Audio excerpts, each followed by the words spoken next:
So every year that goes by in a quote unquote normal person, our energy production goes down 1%, which doesn't sound like much, but a decade goes by, your energy production, i.e., your mitochondria efficiency, is down 10%. So you go from 20 years old to 40 years old, now your energy production's down 20%. You get to your 60s, it's down 40% from your 20s. So unless you're pretty fervent about mitochondrial strategies, you're going to continue to go down by that average of 1% per year. So that's why, again, I'm so excited and bullish on things like red light therapy and methylene blue. Of course, getting back to nature with the things I mentioned before, but it's a way to bolster and prevent that degradation of your energy production. If anything, boost it. So it's very much an anti-aging strategy. One of the best ways, if not the best way, to build new mitochondria, which is called mitochondrial biogenesis, or squish it together, it's called mitogenesis. The best way is exercise. Not only do you improve the number, but you improve the size of the mitochondria. So you're building a higher quantity and a larger engine, if you will. So exercise is by far the easiest way to grow the quantity and the quality of your mitochondria. Welcome to Harmonic Alignment, a podcast that explores the new frontier of energy medicine, bridging the gap between Western medicine and quantum physics, giving you easy and practical solutions. Guided by me, Dr. Larisa Sharipova, and me, Priscilla Koblenz. Join us on a journey discovering your harmonic alignment. It's episode 60 of Harmonic Alignment, and you are in for a treat.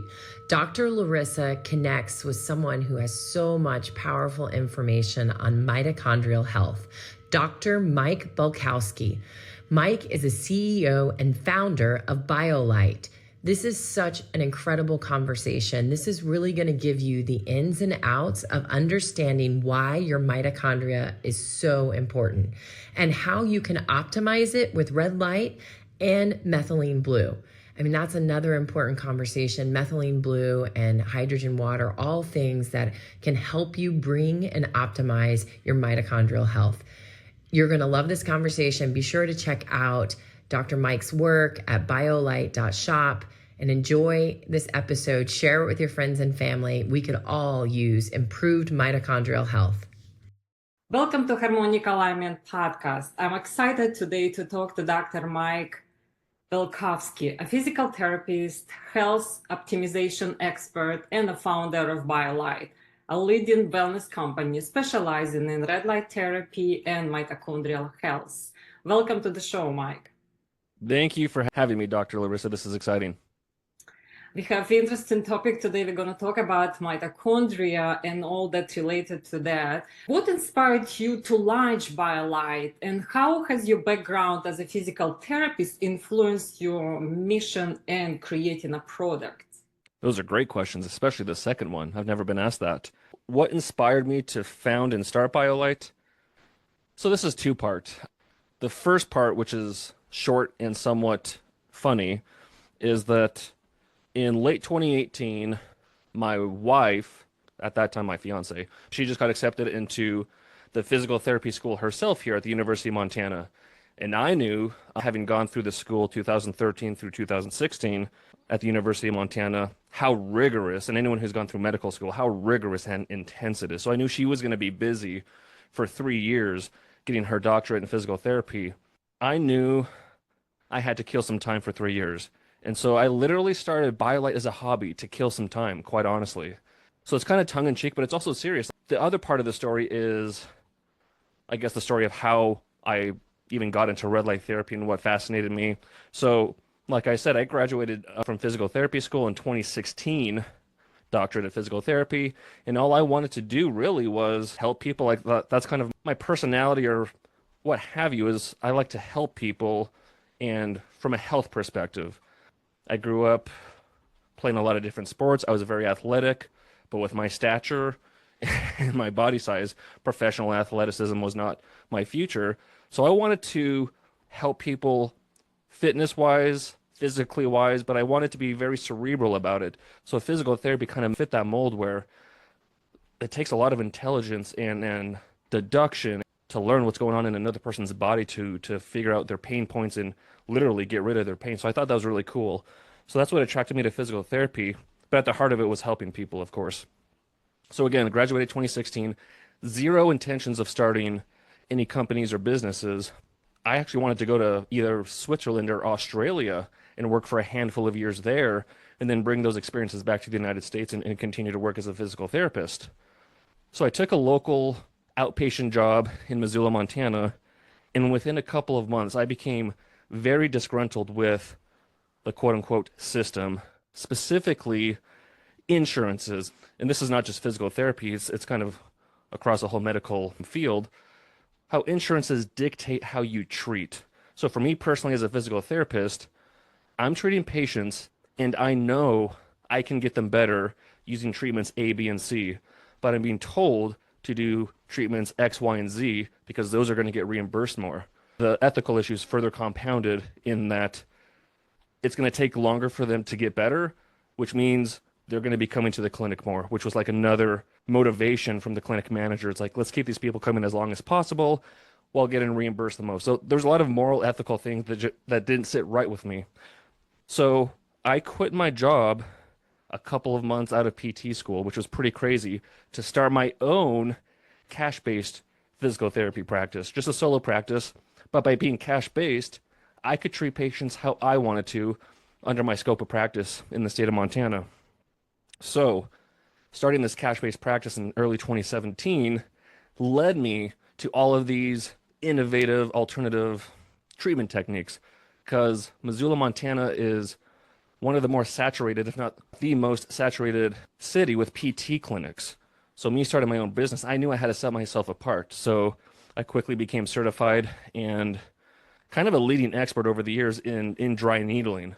And that's why the vast majority of people came to see me was for dry needling. And just for people that don't know what that is, you use the exact same needles as acupuncture, but the treatment philosophy and paradigm and where the needles go and how deep they go, it's completely different. And it's really tailored towards reducing all types of pain. It could be acute pain, chronic pain, anywhere in the body. But me, if I treat your nervous system correctly with these needles, I can reduce a 5, 6, 7, 8, 9, 10 out of 10 pain by at least 50%, sometimes up to 100% within one treatment. So dry needling was a very amazing. And the way it works is by reducing inflammation and improving circulation, which we'll circle back to when it comes to red light therapy. So dry needling led to cupping. And then after cupping, I adopted blood flow restriction training. This is back in 2017. I was probably the first practitioner in Montana to be certified in blood flow restriction training. Maybe I should step back a moment. Macroscopically, what blood flow restriction is you occlude either your arms or your legs up by the joints. So for your arms, you're occluding up by your shoulders. For your lower extremities, you're occluding up by your hips. And the point is to restrict the blood flow as much as possible without cutting it off. And then you go through your exercises like squats or bicep curls or push-ups, what have you. And the point is, with this occlusion, and they're essentially glorified blood pressure cuffs, but with these cuffs occluding the blood flow, you're able to significantly reduce the load or the stimulus that's required to see a significant adaptation in the body. So for example, let's say you're used to bench pressing 150 pounds or 200 pounds. Instead, you're going to be doing incline push-ups. Like, you're certainly not going to be doing normal push-ups on the ground because that'd be too intense. But you're going to build up the lactic acid. The lactic acid has nowhere to go. You're going to attain this incredible burn.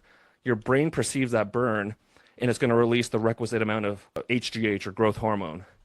So the whole point is, whether you're working with geriatrics or you're working with someone who's post-operative, like an ACL or rotator cuff muscle, you're able to do a significantly lower load, but get the benefits of the regular high-intensity resistance training. And so for a normal person, of course, it's nice because you could use this as a recovery day, because by flooding your body with growth hormone, you're essentially giving your body a max recovery with the HGH. I adopted that after 2017 or 2018. Then I got into hyperbaric oxygen therapy and ultimately ran into red light therapy. And this is towards the end of 2018 at this point. I had heard about red light therapy years and years prior on various podcasts, like the Ben Greenfield podcast and what have you. But when I heard red lights improved health, I thought that was almost laughable because even at that point in my life, I had no respect for light and its impact on health, let alone the mitochondria and their impact on health. But I read a lot of books. Amazon kept recommending this book by Ari Whitten, had a lot of reviews, basically 5 stars. So I was like, okay, I got to at least read this if it's that highly respected. So anyway, the first third or so is mechanisms. What it does is reducing inflammation, improving circulation. So right away, I had an aha moment with my extensive background in dry needling, having similar mechanisms. So right away, I was like, okay, this is pretty interesting. And then the cherry on top was its impact, red light therapy's impact on the mitochondria, and thus began my mitochondria journey. And then the other 2/3 of that book or so are like all the different ways the red light therapy can help, backed by research, whether it's skin health or hair health or pain or the immune system or athletic performance or sleep, on and on and on and on, all cited research. And so I was blown away. I was like, okay, like this is pretty darn cool. What does the market have to offer? And so to me, it looked like there was this massive gap of cheap products, cheap results type of thing, and then very expensive products. And it's like, okay, do they really justify the price, or what else is out there? So I felt like there was this gap. If someone could come in and offer high quality products for a more affordable price, and even more importantly was the education. Especially back then, there was just a dearth of quality education on red light therapy. It's come a little ways over the years. I think there's a long ways to go, but more and more people are starting to learn about it and become excited and get results. So red light therapy has grown immensely since I founded BioLight in early 2019. So that was my journey to founding BioLight again in early 2019, was really these serendipitous events of me starting my own PT practice, adopting all these interesting techniques, learning about red light therapy, looking at the landscape, and it's like, okay, this is cool. And so really for the first couple of years, BioLight was red light therapy centric, handheld devices, panels, just like everyone offers. But I wanted to find like my own niche, or like really move the industry forward with more innovative devices that weren't really out there yet, which is why, 2022 or so, I started kind of this oral care line in BioLight, which started with different mouth guards, different mouthpieces. Last year, we released a toothbrush. There's a lot of research on red light therapy and oral health. I honestly think it's one of the best ways for people to dip their toes into red light therapy, or light therapy in general, is by doing light in the mouth. The more you talk and learn from biological dentists and understand the intimate connection of your oral cavity to your entire body, like for example, this just happens to be on my desk, but like every tooth is related to different organs in your body. So again, if you can optimize your oral cavity, there's likely very much a systemic effect therapeutically. Mid 2023 or so, I guess just to cut the story a little shorter, the more I learned about red light therapy, there's this obvious connection with the mitochondria. The more I learned about the mitochondria, it's like, whoa, these organelles are the central story of our health and wellness. So every decision we make, from stress to food to sleep to our light environment, everything impacts our mitochondria for better or worse. And thus, the more dysfunctional they become, the closer to a state of disease or cancer you will get. And we can go into a little more in depth if you would like. But this led me to methylene blue. Methylene blue by itself is amazing for boosting mitochondrial function. Red light therapy by itself, amazing for boosting mitochondrial function. Using them together, you get this beautiful synergistic relationship because the dark blue pigment of methylene blue absorbs more red photons in the presence of red light. And then lastly, while I was learning about methylene blue, I was really excited about the other potential compounds to boost mitochondrial function. I got into carbon-60, learned about that. And those three things I have dubbed the mitochondrial triad, where when the foundation is in place, meaning you're getting your full spectrum sunlight, you're grounding, you're going out in nature, you're taking care of those fundamental things that also optimize mitochondrial health, but A, they're free, and B, it's essentially getting back to nature, which I think a lot of us have really disconnected from. But as long as that foundation is in place, this triad is a beautiful way to further boost your mitochondrial function And in this crazy world we live in nowadays, with non-native EMFs, glyphosate, antibiotics, vaccines, yada yada, there's so many different ways that our mitochondria are being bombarded and attacked and becoming toxic, i.e., mitochondrial dysfunction. Things like methylene blue or red light therapy or carbon 60 are ways to, at the very least, have a prophylactic or preventive role in mitochondrial function, but can also very much move you forward in terms of health span and longevity. I just want to comment about you forced yourself out of the medical system, because that's what happened with me when I came to this country and learned about medical system. I did not want to be a part of it.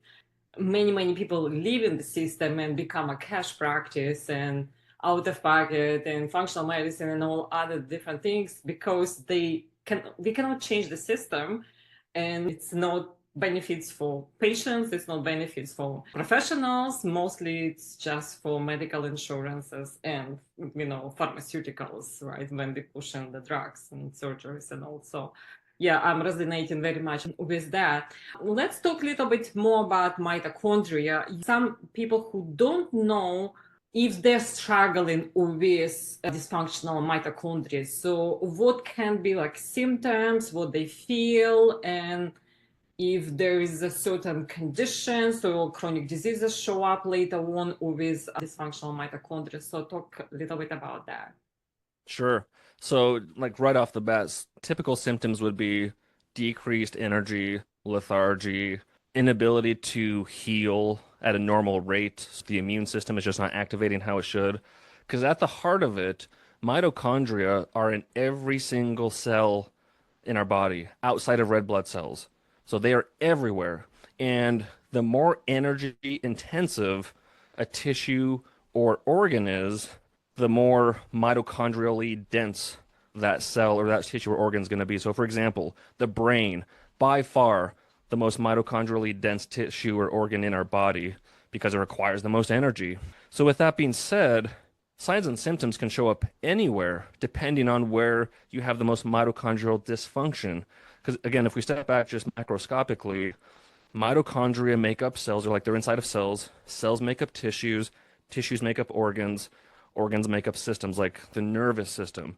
So it's not around until around the organ stage, tissue maybe, but tissue or organ stage, that we have these diagnoses, or like that we manifest these physical symptoms to be like, okay, I got to go to the doctor, or I got to do something about this pain or this cyst or this tumor or low energy or what have you. It's not around until that later stage that we do something.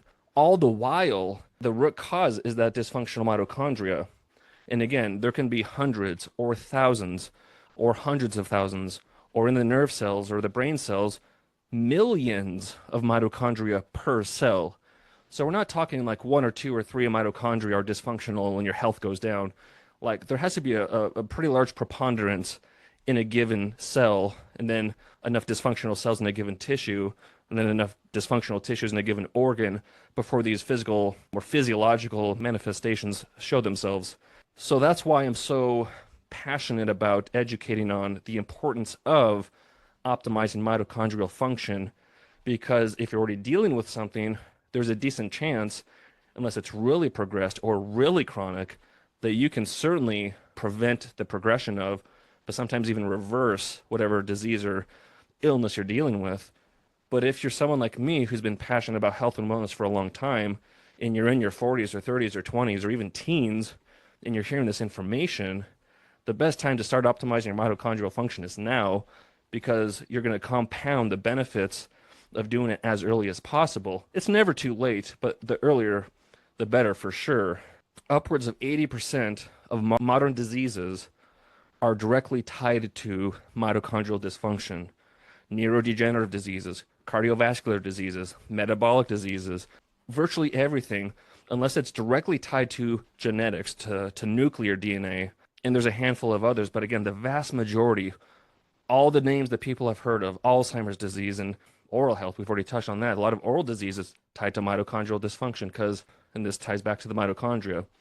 But from a bioenergetic perspective, the more energy you produce per cell, the healthier you're going to be. That's emphatically a truth. And that comes from Dr. Doug Wallace, who's considered the top mitochondrial researcher in the world. Said another way, though, the less energy you produce per cell, the closer to a state of disease you're going to be. And that really matters in this talk about mitochondria because the mitochondria produce upwards of 95% of all of the energy in your body. And they're known as the powerhouse of the cells, and that's typically all people really think about them. But when you understand the impact of that physiological energy as it pertains to cell energy, as it pertains to tissue and organ energy, and either you have that energy producing efficiently, which is just normal mitochondrial function, or if it's getting bogged up with these different toxicities. Again, I always highlight glyphosate or antibiotics or vaccines, non-native EMFs. Some of these things we literally cannot get away from. Unless you're on like the tippy top of the North Pole or South Pole, you're not getting away from non-native EMFs. They are everywhere. Same thing with glyphosate. A book I just read highlighted that it's been cited that upwards of 75% of the rain that falls on planet Earth has some glyphosate in it. Like, that's how pervasive it is. It is everywhere. Both non-native EMFs, glyphosate, lead to mitochondrial dysfunction. So it's one thing to eat well, to have a normalized circadian rhythm, to de-stress as much as you can, to exercise on a regular basis. All these things are great, and that's one aspect of mitochondrial function. But we also have to do things to prevent the bad things as well. I liken it to, we can't always have our foot on the gas, meaning like adding all these cool gadgets or adding all these cool supplements, if we're not also putting the brakes on these things like preventive measures from non-native EMFs or preventive measures from reducing the glyphosate and the antibiotics and the harmful toxins as much as possible. Doing a little bit of both, or doing both as much as you can, I think would lead to optimal mitochondrial function, which if you do that, I believe, is the easiest and most comprehensive way to stave off disease. Yeah. Every disease starts with mitochondria. And as you mentioned, few different things that affect in the mitochondria. Are mitochondria recoverable? Do they die forever or they just become dysfunctional? And if they not functioning anymore, is it hard to get them back? And what's the mechanism? There are many processes, just like at the cellular level. There's autophagy, where if a cell becomes dysfunctional, there are certain enzymes or processes in place that the body notices, oh, this cell's not performing how it should. Let's get rid of it. Let's break it down. Let's recycle it and build it into other things. When our body becomes rampant with inflammation or low energy or what have you, those processes don't operate like they should. And all of a sudden you have these dysfunctional cells that should be going through autophagy, not, and then they're just lingering around. And these are known as senescent cells. Dr. Sandra Kaufman, one of the top anti-aging experts out there, she calls these senescent cells like zombie cells. Like they're alive, but they're just lingering around. Like they don't have any purpose because they're not functional anymore. And these senescent cells are pro-inflammatory. So they're just adding to the cascade of more dysfunction. Pro-cancerous as well. 1000%. I mean, the more inflammation you have, the more acidic your body becomes. That's just said another way. Like anything that's anti-inflammatory is inducing or bringing electrons into the area. Electrons are anti-inflammatory. That's what an antioxidant is something that's donating electrons. So that whole thought process with autophagy is a process that should help break things down. The exact same thing happens on the mitochondrial level, whereas it's called mitophagy. So if there's dysfunctional mitochondria where they're producing energy below the standard, I mean, that's what dysfunctional mitochondria is, when ATP in biological water is being produced below the normal threshold. Same thing, there should be signs and signals where mitophagy is kicked in, that mitochondria is taken care of, and again, it can be recycled for a new mitochondria or other stuff. But when that doesn't happen, now we're allowing dysfunctional mitochondria to accumulate. And this becomes a terrible issue because when these dysfunctional mitochondria hang around and they're not recycled through mitophagy, not only are they pro-inflammatory as well, they're contributing to oxidative stress and excessive free radical production, but they're dampening the mitophagy process itself. They're disallowing other dysfunctional mitochondria from being recycled as well, and then they self-propagate themselves, meaning they're propagating dysfunctional mitochondria. So it's kind of a double whammy where they're stopping the production of new mitochondria or like the breakdown of dysfunctional mitochondria, but then they're propagating dysfunctional mitochondria on top of that. And not only is dysfunctional mitochondria an issue because it's lower energy production, but like I mentioned, they're contributing to oxidative stress. If we can take a moment to go inside of the mitochondria, and that's where the electron transport chain is, and that's why electrons are a big deal. But electrons run through the electron transport chain. There's 4 respiratory proteins or complexes, so they go from 1 to 2, 2 to 3, 3 to 4, eventually make it to the ATPase, which is like a rotary motor, where protons run through, spin the motor, and then ATP and water is produced, essentially. When mitochondria become dysfunctional, they become elongated. So think of a healthy mitochondria where those complexes are very tight and close to each other, analogous to trying to cross a river and the rocks are nice and close together. It's easy for you to hop from one rock to another because the spacing's nice and tight. But whether it's non-native EMFs or, again, glyphosate or a poor circadian rhythm or dozens of other environmental toxins, poor lighting, the electron transport chain lengthens, the mitochondria lengthens, it elongates. So now imagine trying to cross a river where instead of the rocks being 1 or 2 feet apart from each other, they're now 10 or 20 feet apart from each other. It's virtually impossible to now cross this chasm from 1 to 2, 2 to 3, 3 to 4. And that's where electrons leak out of the electron transport chain. And these electrons that leak out become free radicals. Excessive free radicals become oxidative stress. So that's why the mitochondria are the number one source for free radical production and the number one source for oxidative stress. And you go type into Google, oxidative stress leads to what diseases? It's virtually everything. So that's why it behooves us to, again, optimize mitochondrial function, because that inherently is going to keep that electron transport chain nice and tight, allowing those electrons to jump across the river, if you will, decrease the leakage, which decreases free radical production, which decreases oxidative stress, and that's a happy environment for the body. And just to drive the point home again, with antioxidants donating electrons, the reason why we eat is to strip food of its electrons. The reason why grounding is good is because we're getting electrons from the earth. The reason why sunlight and red light therapy is so beneficial is because our body's turning those photons into electrons to run through the electron transport chain. When there's a lack of electrons in our body or in a certain part of our body, that allows for an acidic environment where there's a lot of protons and not enough electrons to counteract that. When you consume antioxidants, or when you bring in, let's say, you start to inhale or drink hydrogen, or you get that beautiful sunlight, or you're touching the grass, you're bringing electrons in one form or another, which is inherently anti-inflammatory. So that's just another way to think about it. I like your comparison because mitochondria and all those complexes is so complex to explain. So I like that analogy with the rocks in the river. You said about my mitophagy, and I know to increase autophagy, one of the methods is fasting. Is it also fasting for mitophagy beneficial, or something else can also help with mitophagy? Fasting is beneficial for the mitochondria largely because it's almost like an elimination diet. So you're not consuming toxins you otherwise would be consuming. You're allowing your body to heal itself in the absence of food, which takes energy to process. Now that energy can go towards healing parts of your body that need repair or what have you. So similar with the mitochondria, now that they have this more physiological energy that they don't have to put towards processing and metabolizing food, this can go towards healing themselves. More directly, there's different nutraceuticals that really help promote mitophagy.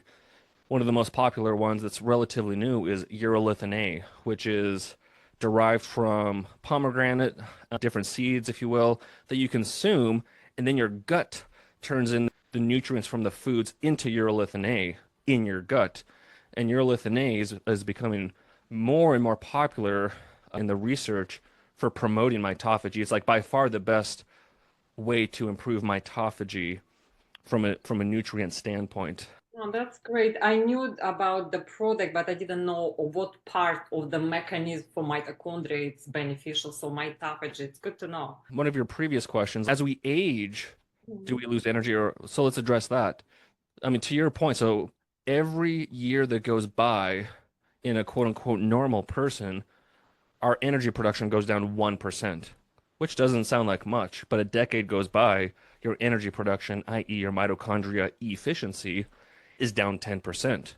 So you go from 20 years old to 40 years old, now your energy production's down 20%. You get to your 60s, it's down 40% from your 20s. So unless you're pretty fervent about mitochondrial strategies, you're going to continue to go down by that average of 1% per year. So that's why, again, I'm so excited and bullish on things like red light therapy and methylene blue. Of course, getting back to nature with the things I mentioned before, but it's a way to bolster and prevent that degradation of your energy production. If anything, boost it. So it's very much an anti-aging strategy. One of the best ways, if not the best way, to build new mitochondria, which is called mitochondrial biogenesis, or squish it together, it's called mitogenesis. The best way is exercise. Not only do you improve the number, but you improve the size of the mitochondria. So you're building a higher quantity and a larger engine, if you will. So exercise is by far the easiest way to grow the quantity and the quality of your mitochondria. Wow, great. And we know that mitochondrial health, it's one of the hallmark of aging, right? Or dysfunction of mitochondria. So I think that's because of the energy production is decreasing as in normal individuals. So yes, we have to pay attention on mitochondrial health. I wish we would have a specialist that's specialized in mitochondrial medicine, right? We have so many specialists, but nobody talk about mitochondria, which we should. I think that's going to change. Yes, it's probably coming in the future, specifically with all the biohacking and everything that about human performance. I think it's very linked to mitochondrial health. Maybe we can talk about methylene blue. A lot of people still don't know what methylene blue, and then now it's growing more interest in wellness industry. So tell us more the story of methylene blue, how it's affect mitochondria, and the product you specifically created. What's the difference from other products in the market? Methylene blue was created in the late 1800s as a synthetic dye. It was created to stain textiles and leathers. That's the wild part about methylene blue, especially in this biohacking, health-centric community. Now we're proposing this synthetic substance. I mean, that's kind of what makes it enigmatic or kind of polarizing, is that it's not quote-unquote natural. You don't find a methylene blue tree or bush out in nature. The substance is made in a lab, which also highlights why the quality of the methylene blue matters. It's paramount when choosing a supplement. But back to the history. So before the turn into the 20th century, I don't know how or who or why, someone decided to use methylene blue for malaria. I think there was 4 specific cases where they resolved malaria in like 48 hours using methylene blue. So that was pretty wild. That was the first human use case that I know of for methylene blue. And even though it was made as a synthetic dye, methylene blue is the first pharmaceutical drug in the US. Early 1900s, and maybe even before that, methylene blue was used to stain slides. So it's used in microscopy. And when they were staining slides, the scientists noticed that there was this organelle that really, really soaked up the methylene blue, like turned the organelle blue itself. Well, that organelle is the mitochondria. So that makes sense. When you take methylene blue, the vast majority makes it up into your brain, which makes sense because there's so many mitochondria in your brain. They're just soaking up that methylene blue for its antioxidant potential. But as we move along the 1900s, early World War I, World War II, methylene blue is starting to be used kind of in psychiatry.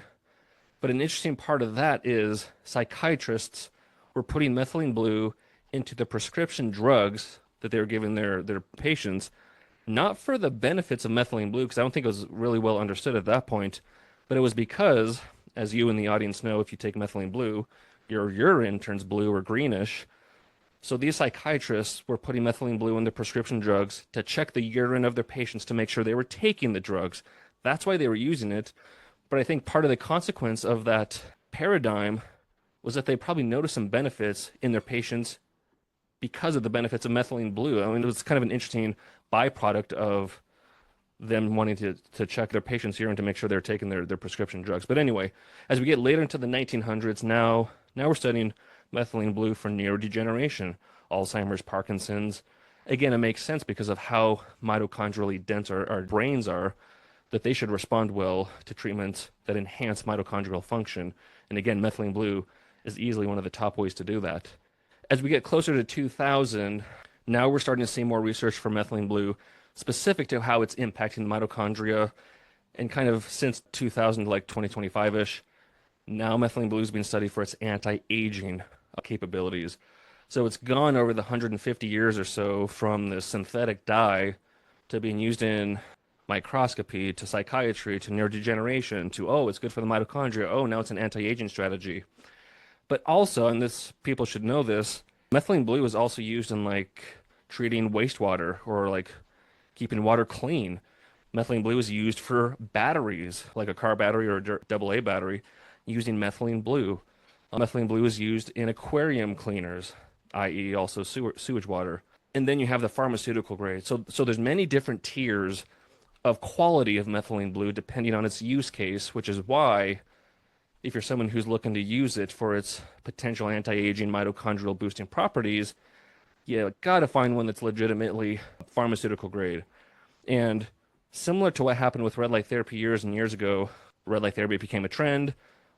People want to ride the trend, if you will, and they'll just put anything on the market to make some money. They don't care the quality or the ethics behind it.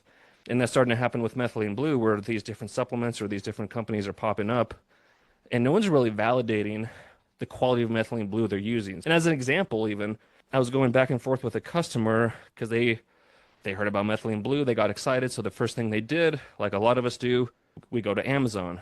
A lot of the Amazon products are cheaper compared to especially what we offer at BioLight. And so I asked him to get the certificate of analysis or like the lab analysis from that company. So he asked for it, got it. And then we compared it side by side. And what we noticed was their lab values specifically for lead and mercury was about 5 to 10 times higher compared to the methylene blue we source. That's just one example of where, man, especially with methylene blue, it's a synthetic substance that's made in a lab. Don't necessarily go for a cheaper product because it's cheap. It's better to invest in a legitimately pharmaceutical grade product because, again, you're doing this for your health. So don't take 2 steps forward, take 2 steps back or 3 steps back by bringing in more chemicals and heavy metals and impurities into your body. I can't stress that enough that if you're going to get into methylene blue, just do your due diligence with the quality of it. So how to find out the quality? You have to ask for certification from the company that you're planning to buy or research in?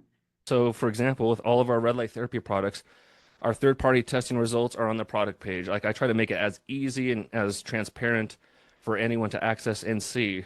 And that's just a whole other issue in the red light therapy space we can get into. It's kind of like the supplement space where anyone can say anything they want about the red light therapy product. No one's going to check them. It's not a regulated space. So unless it's third-party tested, the red light therapy device, you cannot trust the specs that are being put on the product page. And this has been verified and validated by individuals who have independently third-party tested a variety of products on the market. For example, a lot of panels will say from a light irradiance perspective, which is the strength of the LEDs, that it's either 100 milliwatts per centimeter squared or 150 or even up to 200 milliwatts per centimeter squared. That's what it says on the product page.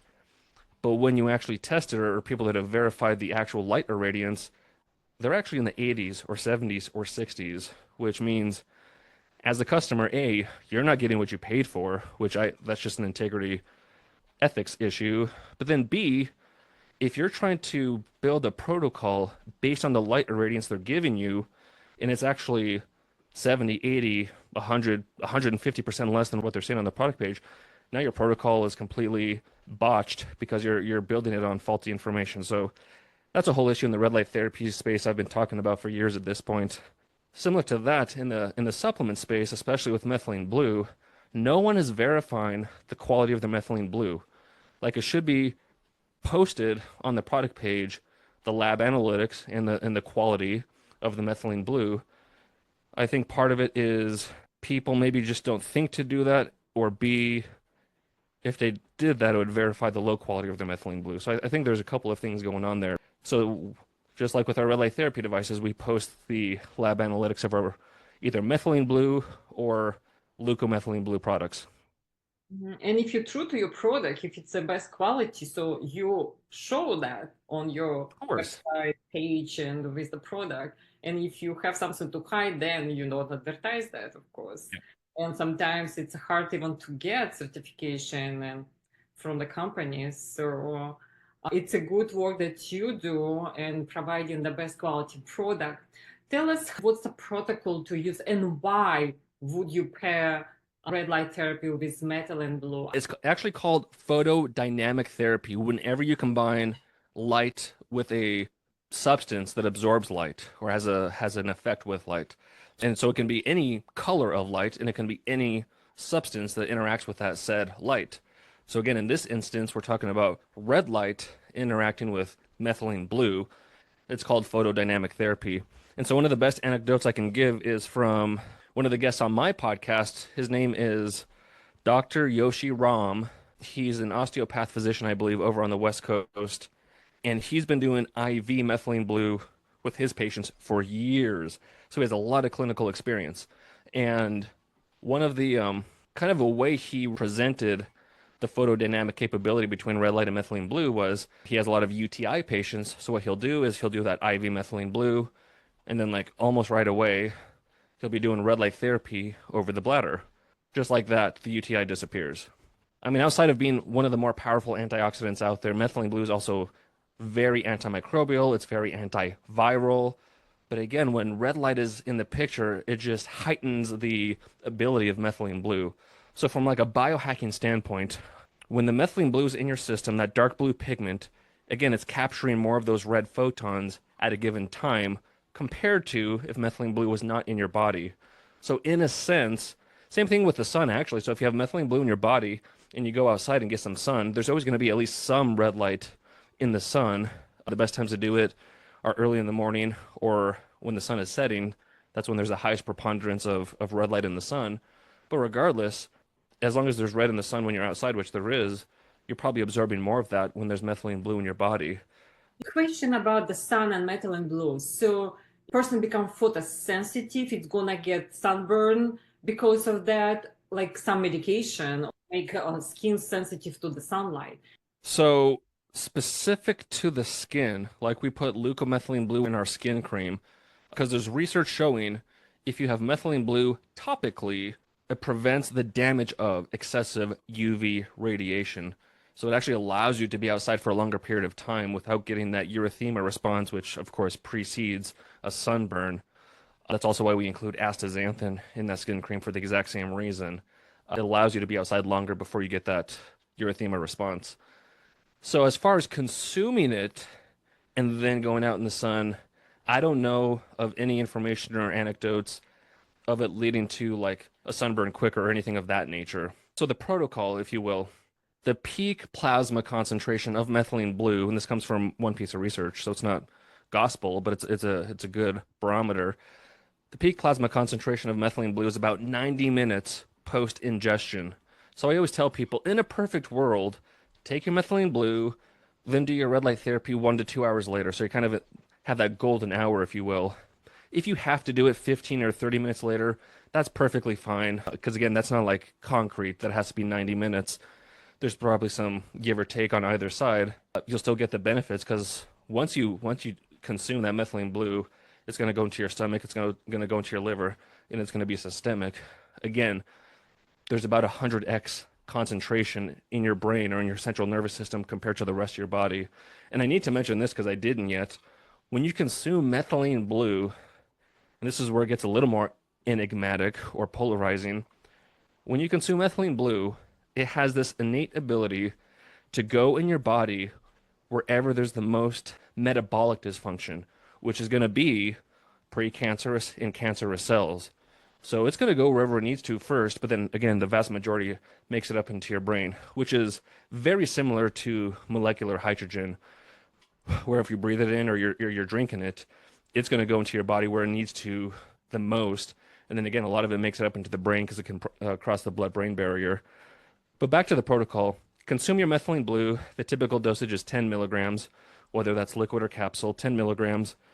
If you can, wait 1 to 2 hours, do your red light therapy, and then the general protocol for methylene blue is 10 milligrams in the morning, 10 milligrams in the late afternoon or early evening, And then again, you can kind of plan your red light therapy around that, or plan your methylene blue dosage around when you're doing red light therapy. But that's the general idea. Do your red light therapy about 1 to 2 hours post-ingestion. Methylene blue is 10 milligrams twice a day. A Yeah. consideration with your red light therapy treatment should be, since you're absorbing more red photons in a given moment, that means, like, let's say you're trying to attain a dosage of 5 joules per centimeter squared. Because that's another thing. The dosage of your treatment depends on what you're treating. For example, your skin, very low dosage, like 1 or 2 joules per centimeter squared. Treating the brain or your nervous system, we're talking, it could be 50, 100, 200 joules per centimeter squared. And joules per centimeter squared matters because that's where the light irradiance story comes into play that I was talking about when it comes to having your product third-party tested, because the strength of your device will dictate how long it takes to absorb, let's say, 1 joule per centimeter squared. Is it going to take 5 seconds or 10 seconds or 30 seconds or 3 minutes or 5 minutes? Like, depending on how weak the device is, you can move it closer or further away. That's going to change the light irradiance. And I'm going down a lot of rabbit holes here, but I just want people to be aware, like if you're treating your skin, let's say you're using a typical panel where the skin treatment would be a minute or two. You're treating your brain. Now we're getting up into the 10, 15, 20-minute mark. With methylene blue in your system, you could probably decrease that treatment, that dosage by about 30%, because you're going to be more efficient at accruing those red photons to attain that said dosage. Thus, it will not take the same treatment duration to achieve that target dosage. That makes sense? Yes, thank you for explanation. I've been struggling with arthritis and I have a wearable red light infrared device so I can put locally on my joints. So I was using methylene blue as well, but I did not know that you have to pair in a certain time. So I was taking twice a day and was using red light at night. So now I'm going to switch to precise the timing of the red light therapy. So thank you for that. You have product that is in a capsules and in a liquid. Is there difference how it's in the body, where it goes?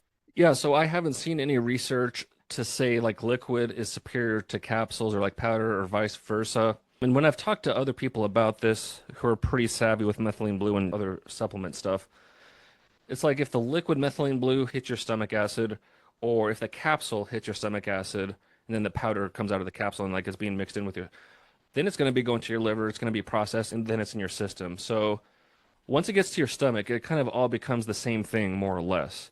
So as long as the dosage is equal, whether it's liquid or capsule, then like it should have the same systemic effect. And the only example I can give anecdotally is I know someone was dealing with chronic IBS. At that time, all we had was liquid.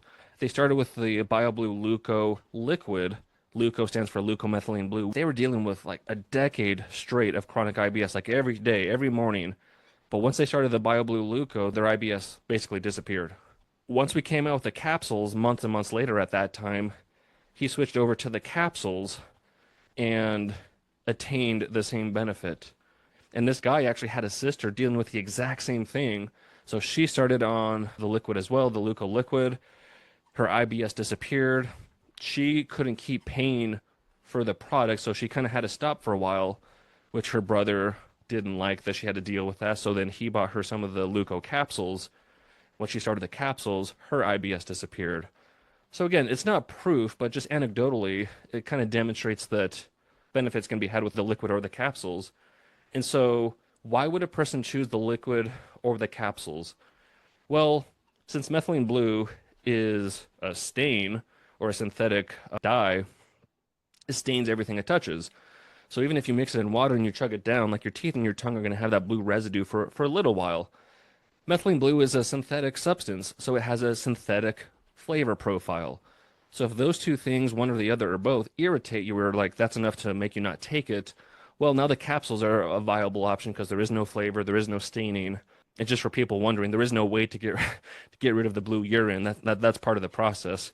Although, and this is an interesting anecdote, if you take methylene blue with hydrogen-rich water, that more often than not leads to clear urine. I learned that from one of my customers, and she found that out, again, kind of just on her own, that when she paired it with hydrogen-rich water, it was clear urine. So that is one potential hack. The capsules are more friendly for travel, because imagine that this bottle of methylene blue leaks in your luggage, and like everything it touches is going to be that dark blue and stained. So the travel component, the convenience, the lack of stain in your mouth, the lack of flavor, that's why you would choose the capsules. But another pro of the liquid is you're able to better titrate your dosage. So the capsules that we make are in 5 milligram capsules. So 5 milligrams of methylene blue per capsule, so you would take 2 capsules twice per day. Whereas with the liquid, perhaps you're very sensitive to methylene blue. Like I know some people that literally will only take 1 drop, and like that's all their body can handle. Whereas the typical dosage would be 20 drops to get the 10 milligrams. Or for example, if I feel any initial sickness coming on, like whether it's in my throat, the back of my throat, or like something in my lungs or the back of my nose, if I feel anything, then I'll start superdosing methylene blue. So again, about a full pipette full would be a typical dosage, and you do that twice per day. When I feel sick or like the initial symptoms, I'll do 4 to 5 of those pipettes for one dosage, and I'll do that 4 to 5 times per day for several days. So it's a lot more than the typical dosage, but even with that being said, that's well underneath the upper safe and effective dosage of like 500 milligrams per day with methylene blue. It ends up being about 50 milligrams per dosage 4 to 5 times per day. So it's about 200 to 250 milligrams per day. And I'll do that for 3 or 4 days, or I do it for a full day past where I feel about 100% just to make sure the sickness is gone. But either A, I never have that sickness come to fruition. And it's something that's undeniable. Like when it's in your chest or in the back of your throat, like you know the sickness is going to come on. But with that paradigm, it never comes. Or if I'm too late, I'm basically back to 100% within 48 hours. So either it abolishes it completely, or instead of some type of virus or sickness lasting 5 to 7 days, it's gone in 48 hours. Speaking of the sickness or like flu symptoms, or even any viruses or bacteria, is it considered antimicrobial, or because you increase your own health and mitochondria, your body is fighting that? So it is a very powerful antiviral. It may be the best out there. So that's why, like within a month or two of COVID coming to fruition, there was already research coming out of China about methylene blue mitigating or preventing the progression or signs and symptoms of COVID. Of course, we never heard that in America. Same thing with ivermectin. I mean, just like a slew of things. I mean, even hyperbaric oxygen. Within a couple of months, it's like, oh, HBOT can really reduce your signs and symptoms of COVID. But we didn't hear about that until years later in the US.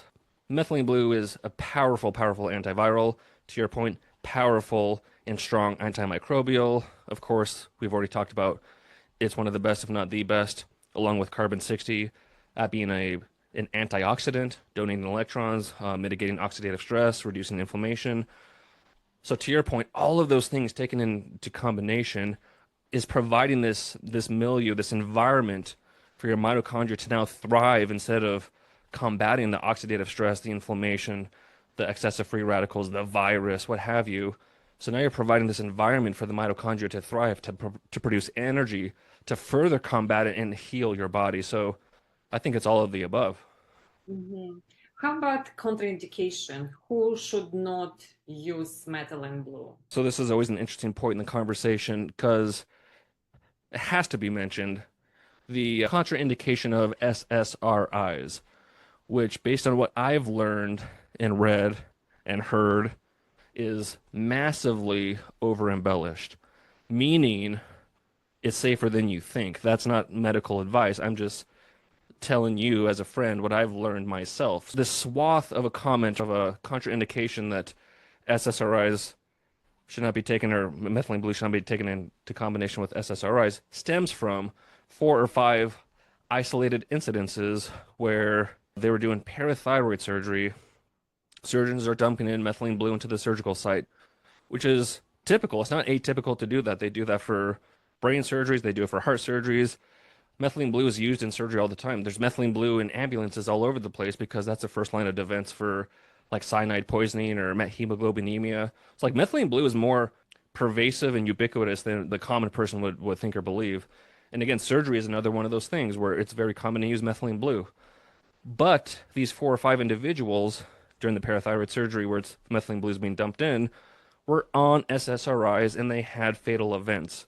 So from those isolated incidences, now we have this global contraindication where anyone on SSRI should not be taking methylene blue. Josh Crawford, who runs, I believe it's called the Geneva Institute up in Canada, possibly the largest red light therapy clinic in the world, had him on my podcast earlier this year, and we got into the topic of red light therapy and methylene blue. And so I asked him the same question as you, as far as, I mean, you're seeing thousands and thousands of patients. You're doing red light therapy. A lot of them you're doing methylene blue. Like, what is your thought process on people on different medications and SSRIs?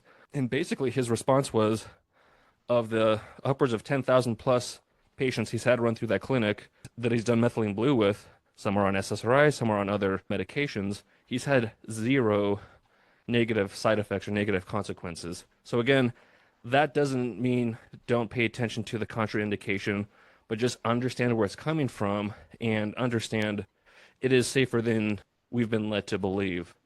Another one is active pregnancy and active breastfeeding, not because it would cause damage, but we do not know what it would do. So until we do some research or figure out what's going on, do not take methylene blue while you're actively pregnant or actively breastfeeding. For red light therapy, that's a precaution. There are no contraindications with red light therapy, which is why I love red light therapy. Even cancer is a precaution. It's not a contraindication, but the thought process is if you're pregnant or you have cancer, to not directly irradiate those sites, whether it's the active cancer site or your womb if you're pregnant. It's not because it will lead to negative consequences. We just don't know. So err on the side of caution until we know otherwise. Mm-hmm. Last questions. So because it's synthetic dye, how liver deal with that as a synthetic agent? If people have detoxification problem, is there a problem for those people, and how it's eliminated? What's the way? Yeah, so essentially it's all eliminated through the urine. So you certainly want to have functioning kidneys. If you have severely compromised kidneys, that's a consideration to not take something like methylene blue. And so when you consume methylene blue, your liver processes it and turns it into what's called leukomethylene blue. And it's the leukomethylene blue that's ultimately used by your cells and by your mitochondria. So that's where our versions of our BioBlue product, if it has the leuco name in it, whether it's the capsule or the liquid, that's essentially a supercharged version of methylene blue. So instead of having to your body go through this process where it's reduced from methylene blue into leukomethylene blue, this happens over the course of hours after you take it. Some of it happens pretty quickly, but some of it happens later. If you take the leukomethylene blue instead, it's instantly bioavailable. And then from a chemical perspective, since it's the reduced form of methylene blue, anything that's reduced has added electrons. So leukomethylene blue is instantly bioavailable and has a higher antioxidant capacity compared to methylene blue. So for people that are very old, have potentially more compromised organs, the leukomethylene blue would be the choice over methylene blue. What's the other reason you choose leukomethylene blue? A lot of people use it for a pre-workout in the biohacking world. And or if you're looking for the most aggressive approach in improving your mitochondrial function, the leukomethylene blue would be the superior choice. And also, like anything that's chemically reduced, you're further removing any impurities or anything like that. We use pharmaceutical methylene blue, but the leukomethylene blue is always going to be cleaner because it's further reduced compared to methylene blue. So it's technically the cleaner choice of the two as well. Granted, both are pharmaceutical grade of what we carry. Okay, so we have to wrap out. Tell people how they can find more information about you, your product, and the podcast. Like you said, the company is BioLight. The URL is biolight.shop. And that is essentially the handle as well for all of the BioLight social medias is biolight.shop. Me personally, just look up my name, whether it's Instagram or LinkedIn or what have you, Mike Belkowski. Follow me, reach out to me, DM me if you have any further questions. My podcast is currently called The Red Light Report, but I'm about to change that name in the coming month or two. But if you look up The Red Light Report, it's going to be in all the descriptions of the prior couple hundred episodes. Just look up my name and you'll find my podcast. Great. Thank you, Dr. Mike. And my pleasure. Are you ready for your Energy for Life bioenergetic nest scan? Dr. Larisa Sharapova and myself, Priscilla Koblenz, offer personal, private, 90-minute consults to get you back to optimal health and well-being. For more details, visit the show notes or check out harmonicalignment.co. We hope you enjoyed today's episode of Harmonic Alignment. If something resonated with you, we would love to hear about it. Please consider leaving us a 5-star review and subscribing so you don't miss an upcoming episode. Thank you. The information contained in this podcast is provided for informational purposes only and not intended for the purpose of diagnosing, treating, curing, or preventing any disease. Before using any products referenced on the podcast, consult with your healthcare provider. Carefully read all labels and directions. The products and information received through the podcast should not be used to replace a consultation or advice from your healthcare provider. If you suspect you have a medical problem or have any healthcare questions, please promptly call your healthcare provider. This podcast, including Dr. Larisa Sharapova and Priscilla Koblenz and the producers, are not responsible for any possible adverse effects from the use of information contained in this podcast. This podcast may contain endorsements and advertisements for products or services. Individuals on this podcast may have a direct financial benefit to the product or services referenced.